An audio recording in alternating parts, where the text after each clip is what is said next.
I'm gonna hold your hand as I say this, but anybody who is funneling information back to your abuser about you is not just a passerby in the situation, they are an active participant in your abuse.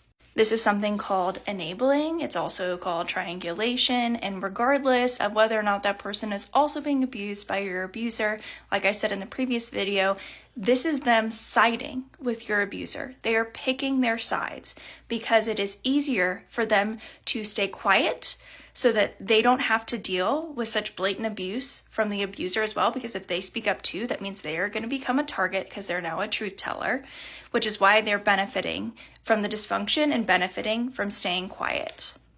I have had this happen multiple times. I have a series on my page called $45,000 Grandma Story where I talk about how I was fooled into thinking that my grandma was going to be supportive of me, and then she inevitably ended up doing the same thing. And I ended up cutting her off and going no contact, just like I had done with my sister previously. But I effectively have no relationship with any of my family members on either side because of this issue. No one in any of my family is trustworthy because both my parents are very toxic and abusive people, and typically that is learned from the toxic families that they came from.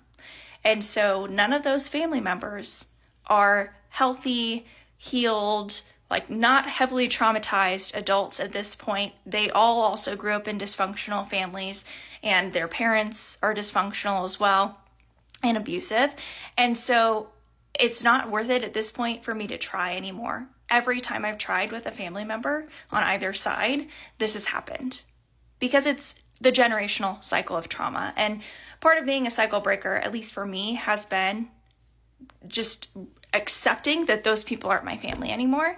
And instead, I am creating my own found family of people who are safe people, who are healthy, who treat me like I deserve, because I am worthy of being loved. I am worthy of being treated with respect and having relationships with reciprocity where I can depend on other people, and where I don't feel a pit in my stomach and constant anxiety every time they contact me. And so I'm speaking for myself because I can only speak from my own experience, and I know that there are very valid reasons as to why people don't go no contact with their family members or can't go no contact with them for whatever reason. But I would say if you're considering doing that because they're not trustworthy and they're harming you, like actively harming you, I would encourage you to consider that, because it's going to be a lot healthier for you. It's going to help you protect your peace and protect yourself. And if you have kids, protect them from these people. But ultimately, they aren't just enablers passively watching this happen. To passively watch someone be abused is to be an accomplice in that abuse, which means that they're an active participant. I'm so sorry this has happened to you. No one should have to be making decisions like this. No one should have to be estranged from their entire family because their entire family is not trustworthy and abusive towards them.